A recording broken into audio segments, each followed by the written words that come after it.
Bienvenue Stop Invest, la chaîne des top d'investissement. Ici, on parle essentiellement d'entreprises de qualité. Aujourd'hui, on va parler du secteur des matériaux. Enfin, une partie du secteur des matériaux. Il y a 11 secteurs d'activité. Dans ces secteurs d'activité-là, vous pouvez avoir on va les appeler ici des industries. D'accord? Une industrie, le metal and mining, container and packaging, paper and forest product, chemical, ou bien construction matérielle. C'est plus facile pour moi de le dire en anglais, d'accord? Maintenant, vous pouvez aller retrouver des entreprises en français sur Zone Bourse, etc. Par exemple, une entreprise ici comme on appelle ça? Une entreprise comme Vicat, ça va se retrouver à peu près à ce niveau-ci. Une entreprise comme Air Liquide, ça sera dans la chimie, mais la chimie spécialisée. OK? Donc, notamment ici, tout ce qui concerne ici... non, même pas la chimie. Ça va se retrouver dans le secteur, dans l'industrie chimique, sous-industrie, comment on appelle ça? Gaz industriel, on va le dire comme ça. Donc, quand on parle de secteur, c'est toujours parmi les 11 matériaux. D'accord? Donc, quand on parle ici de industrie, il faut faire attention, faire de la différence entre ces deux éléments-ci. Parce que ça, c'est une industrie, ici. Deuxième niveau, c'est industrie. Troisième, c'est sous-industrie. Ou bien vous pouvez appeler ceci secteur, sous-secteur, donc secteur des matériaux, sous-secteur de la chimie, industrie des gaz industriels, par exemple. Ou bien industrie ici de la chimie diversifiée. Et je le répète encore, chacune de ces industries a sa particularité. Il y a des généralités, certes, mais il peut avoir, dans certaines industries ici, il peut avoir des particularités. Et donc, quand je parle ici du secteur des matériaux, c'est par abus. Parce qu'en réalité, on va juste parler de l'acier, de l'or, également acier, or, on va également parler du cuivre et du lithium. Le lithium que vous allez retrouver dans la chimie spécialisée. OK? Donc, c'est un élément que ces éléments-ci, je les ai envoyés dans les notes d'analyse, enfin, pas les notes d'analyse, je les ai envoyés ici dans une newsletter il y a quelques jours. OK? Donc, vous savez, on a passé en revue tous les 11 secteurs d'activité avec une vue nord-américaine. Ne vous plaignez pas parce que techniquement, je n'ai aucun intérêt à investir en Europe. J'habite en Amérique du Nord, précisément à Montréal. Et donc, mon intérêt, généralement, est uniquement sur les entreprises nord-américaines, même si je fais l'effort de parler 90% du temps d'entreprises européennes. Mais vu que certaines entreprises européennes sont internationales, donc ce qui impacte les marchés aux États-Unis peuvent avoir un impact sur ces entités-là. OK? Donc, on y va. Alors, secteur des matériaux en 2025. L'année 2025 s'annonce pleine de potentiel pour ceux qui s'intéressent au secteur des matériaux. Cependant, il est crucial d'en maîtriser les subtilités pour saisir les bonnes opportunités. Voici un tour d'horizon des tendances majeures pour vous aider à y voir plus clair. Commençons par le lithium. Et j'ai partagé un élément ici sur le lithium en profondeur. Donc, vous pouvez retrouver, c'est une vidéo qui existe sur la chaîne. Par exemple, si on regarde ici, je vais taper lithium. OK, c'était ça. Et sur chacune de ces industries-là, on peut dire des choses dessus. Donc, je vous renvoie cette vidéo aussi. Ça reste à peu près la même chose. C'est à peu près un résumé global ici de ce qu'on a mentionné à ces niveaux. Donc, je vais aller très, très rapidement. Alors, en 2025, le lithium devrait connaître des prix relativement bas, bien qu'en légère hausse par rapport à 2024. L'offre excédentaire continue de dominer le marché malgré des retards dans les projets d'expansion. Et attention, l'offre excédentaire. Si les projets d'expansion n'avaient pas pris du retard, on aurait encore une offre plus élevée que ça. Et donc, le fait qu'on ait des projets d'expansion ici, c'est bien pour la demande future, etc. Mais présentement, ça va être de plus en plus compliqué, ce qui peut avoir un impact sur le prix du lithium. Parce que, en fait, les débouchés sont, dépendamment des marchés, c'est pas aussi... tous les marchés n'ont pas la même vigueur pour les débouchés du lithium, notamment ici au niveau des véhicules électriques. Donc la demande en lithium pour les véhicules électriques varie selon les régions. Une croissance lente aux États-Unis contraste avec une forte progression en Chine stimulée par des aides gouvernementales.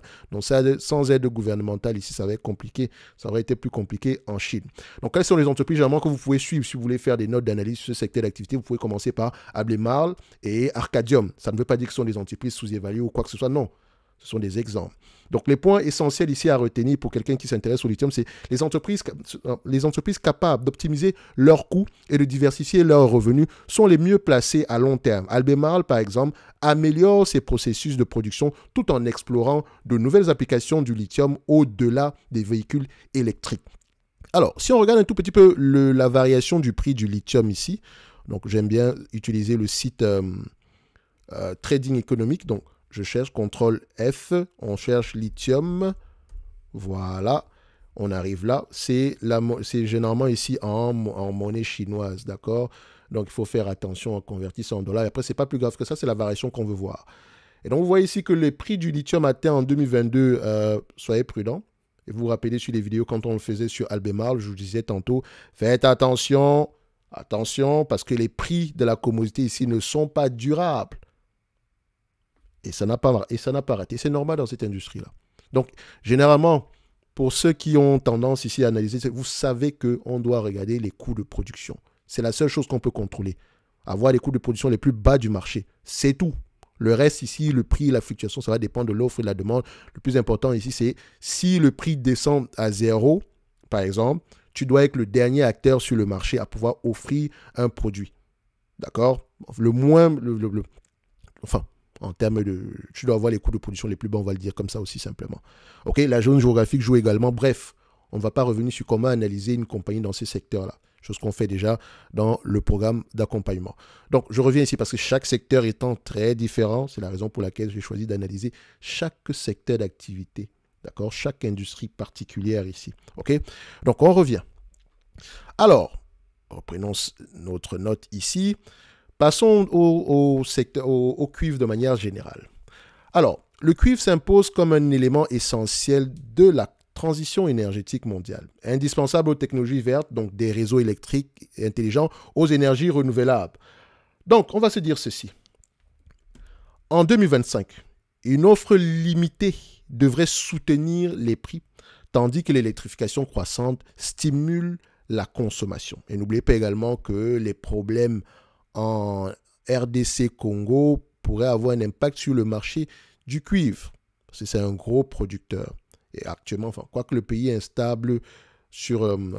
c'est à l'est du Congo, c'est instable, mais après, il faudrait regarder où sont situés ces différents minerais. Mais ça n'a jamais... ça peut avoir une influence sur le prix du cuivre à long terme. Les entreprises comme Freeport-McMoRan ou bien Southern Copper Corporation peuvent être intéressantes ici pour pouvoir faire des analyses sectorielles. Okay? Donc, vous devez lire les rapports financiers, écouter les conférences sur ces différentes compagnies-là et tirer vos propres conclusions.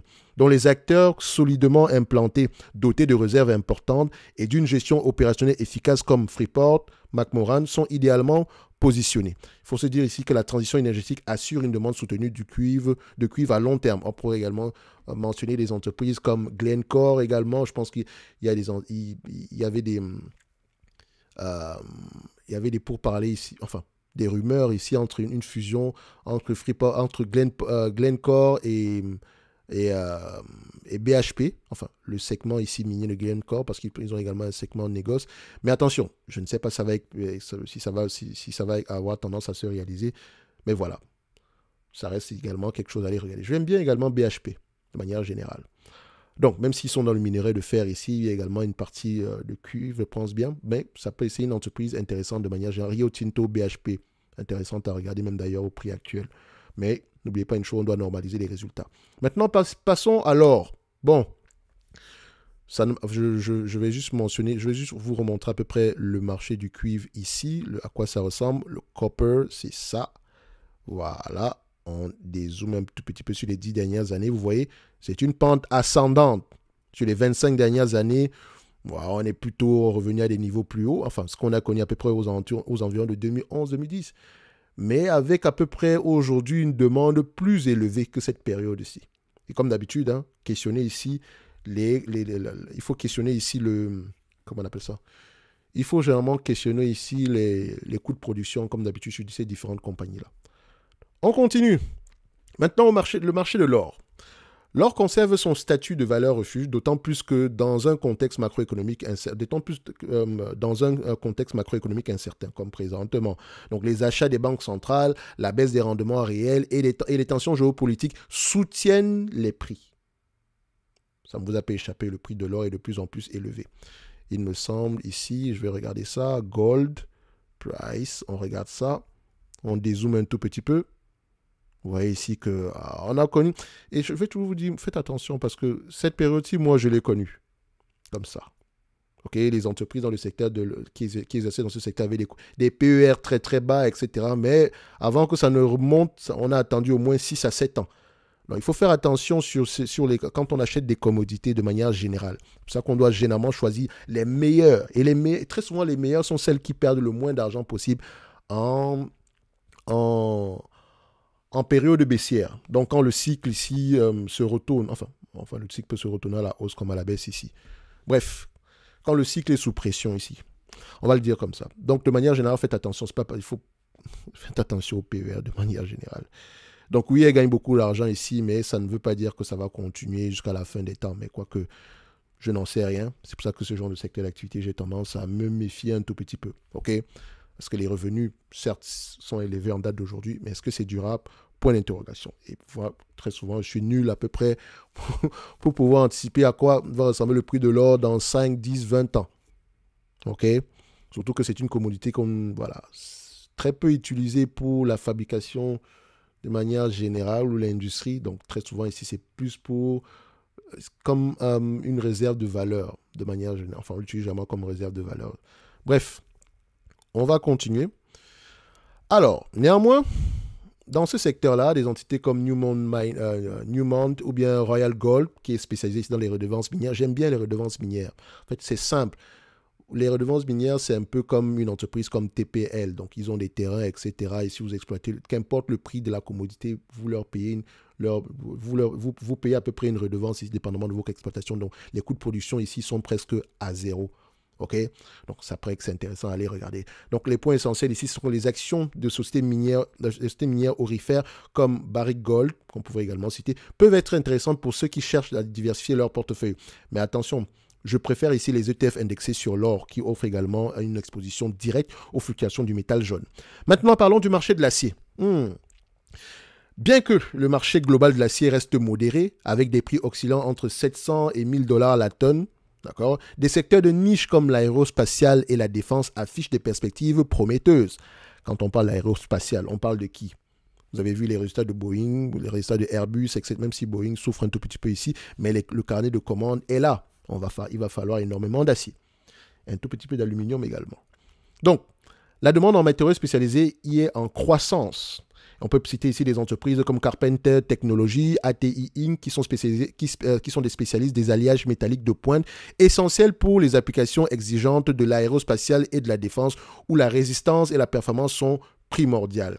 Et vous allez remarquer ici que les entreprises comme, on peut se dire donc les entreprises spécialisées dans des applications à haute valeur ajoutée ont un avantage certain. Par exemple, des entreprises qui produisent ici de l'acier destiné ici aux voitures électriques, ça peut être intéressant à aller regarder. Je pense qu'ils appellent ça de l'acier électrique. C'est spécialisé, donc on peut avoir un certain pricing power dessus. Donc les acteurs généralistes comme Nucor pourraient faire face à une concurrence accrue. Mais il faut également remarquer que Nucor ici a tendance à se diversifier vers l'acier spécialisé. Je vous laisse aller voir ça. C'est une bonne entreprise dans ce secteur d'activité-là. C'est une bonne entreprise. OK? Donc, en résumé, le marché des matériaux, entre parenthèses, en 2025, offre un éventail d'opportunités variées. Lithium, cuivre, or, acier. On pourrait également continuer à citer d'autres, comme dans les matériaux de construction, mais ce n'est pas le but ici. Je ne vais quand même pas tout vous donner non plus, les amis. Pour ceux qui veulent la suite, on se retrouve ici dans le service Top Premium, OK, en description de la vidéo.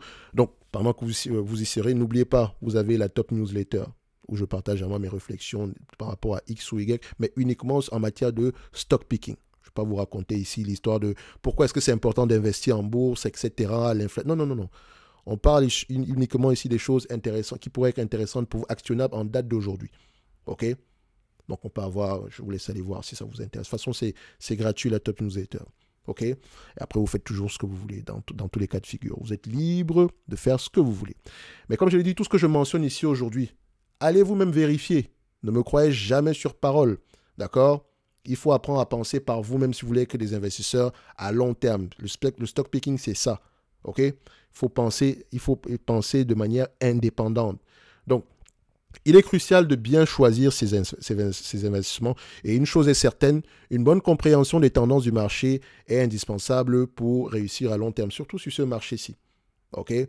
Comme vous avez pu le remarquer ici, si on arrive sur ce marché de manière générale, chaque segment est très différent.